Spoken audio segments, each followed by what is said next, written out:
kulanti wacan saaxiibayaal ku soo dhawaada sheeko cusub oo taxana inoo noqonaysa taas oo ah mid dhab ah oo ku dhacday wiil dhalinyaro ah oo Soomaali ah. Sheekadan waxa qoray wariye Maahir Jaamac Aadam waxaana codeynaya anigoo ah Ciise Maxamuud Ciise. Waxaad kala soconaysaan janalka Ogaalka Audio Som. qisadan waa mid ina baraysa in waxbadsiga badan iyo doonista in la helo faa'iido badan ay tahay guuldarrada bilowgeeda. orod iyo khiyaano marna ha ku doonin wax aad ku weyday daacadnimo iyo run sheegid. sheekadan oo ciwaankeedu uu yahay curad ku soo dhawaada qaybteeda koowaad.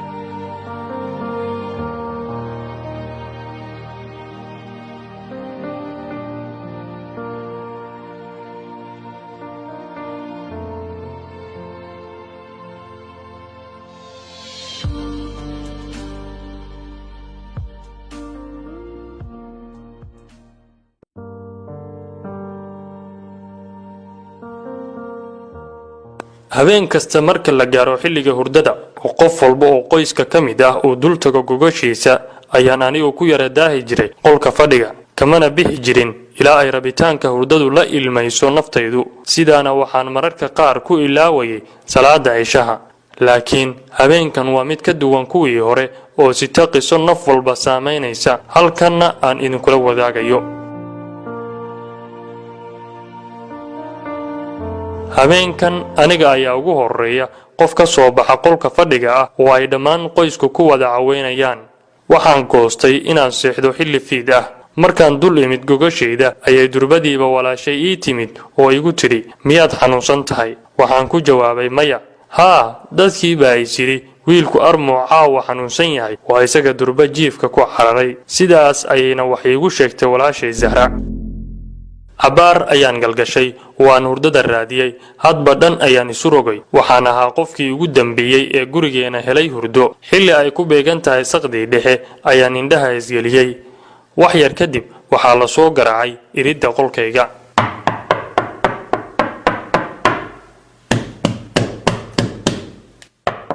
waxaan diiday inaan furo oo hurdada aan ku jiro ayaan macaansanayay. laakiin qofkaas kolna kama quusan inuu garaaca iridda joojiyo ama iska tago. waxaan ku qasbanaaday inaan iridda furo. waxaan islahaa waa qof ka mid ah qoyska.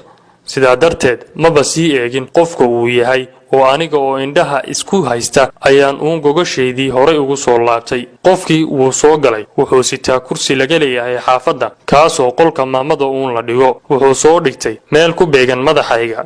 wuxuu isugu kay daray inuu iigu yeero magacayga haddana madaxa iga taabto.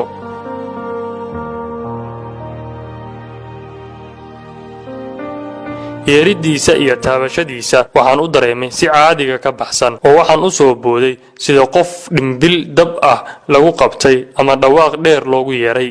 waan soo fadhiistay oo waxaan furay indhaha. haddaba xaalku ka duwan sidaan moodayay.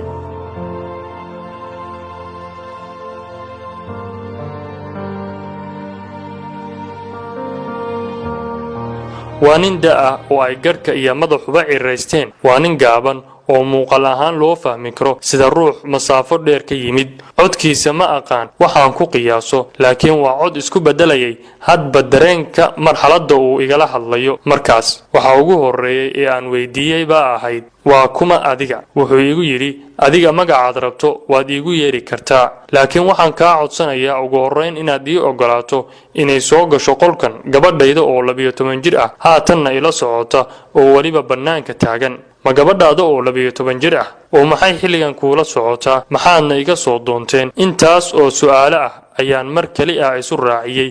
laakiin isagu ma ahayn mid doonaya inuu ii jawaabo. wuxuu ahaa nin raba keli ah inuu ujeeddadiisa gaaro.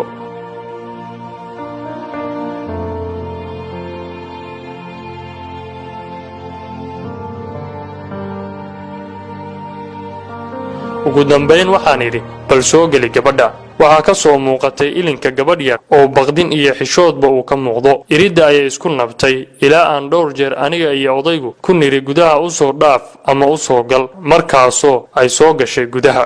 gabadha indhaheeda ilmo badan ayaa saaran. waa qof ugu yaraan saacado soo ooyeysay. aad baan uga naxay diifta iyo daalka ka muuqda gabadhaas. sida ay u socotayna waxay fadhiisatay dhulka dareenka gabadha waxaan durba ka akhristay inuusan gabadhan dhalin odaygu waayo sibay uga yara dhowrsanaysay waxaan mar kale codsaday inuu odaygu ii sheego waa maxay qisadan uu ila soo doontay caawa waa kuma isagu waa tuma gabadhani maxaa ka dhaxeeya maxaa aniga iga quseeya haddaba odaygii wuxuu iigu yidhi qisadan sidan oo kale ayay u bilaabatay xilli habeen ah waxayna leedahay murugo badan waxay taabanaysaa qalbiga ruux walba anigu mid aan ku wada sharixi karo ma ahan laakiin haddaad dul qaadato oo aad degdegana yarayso waad ogaan kartaa waayo wax walba oo ay noqon karto qisadan cajiib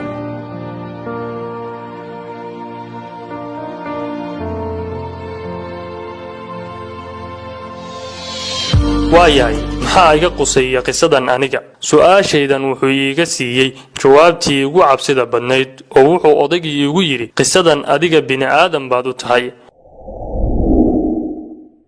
waxaan u fahmay markiiba in isaga iyo gabadhuba aysan bini'aadam ahayn waan ka yara cabsaday in sidaa aan wax u sii su'aalo war habeenku dheeraa oo wareer badanaa oo ciil iyo cabsi badanaa cabaar ayaan aamusnaa oo aan keligay nafta hoos ula hadlayay intaasna odaygii hadal buu wadaa laakiin anigu lama socdo hadalkiisa waxaan uun soo baraarugay odaygii oo fadhiga ka kacay malaha ii sheegay hadal dardaaran ah laakiin uusan xilligaas dareenkaygu joogin sidaa aawadeed ma maqlin bay ka dhigan tahay waxa uu odaygu igu yidhi waxaan idhi adeer xaggeed aadaysaa wuxuu yidhi waan soo noqonayaa ee gabadha meeshaada ha sii jiifto waxaan eegay gabadhii oo kol hore ayay hurdo la dhacday dhulka aad baan u nahay waayo waxaan ahay qof la nool qoyskiisa mana ahan suuragal in gabadhaas aan martigeliyo waan ku ooyay odaygii alla adeerow ha yeelin ee gabadha kaxee ama labadiina qolkan jiifta caawa anaa idinka bixiye intaas ayaan si qiiro leh ugu cawday odayga intuu in yaryara aamusay buu yidhi waayahay waan kuu soo wada laabanaynaa labadeenna wuxuu horay ka xambaaray gabadhii yareed oo hurdaysan markii ay ridda qolkayga ka baxeen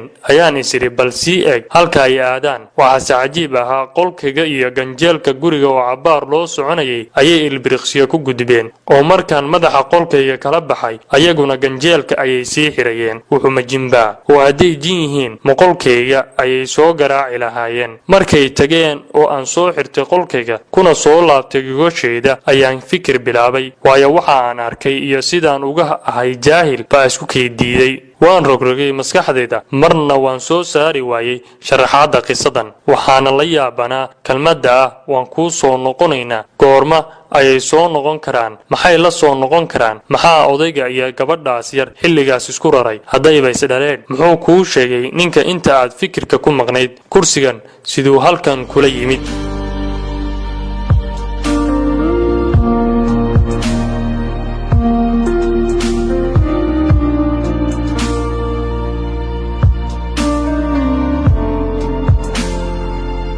su'aalahan ayaa maskaxdayda hadba dhan u guuraya waxaan la sii calool xumaaday gabadha yar maxay la ooyeysay dhibaatada ka muuqatay maxay ahayd war ninku armuu gabadha soo xaday laakiin waxaasoo dhan waxay isbeddelayaan markaan eego wakhtiga iyo goobta la iigu yimid iyo sababta ay dadkan ii soo doorteen oo aanan midna garanayn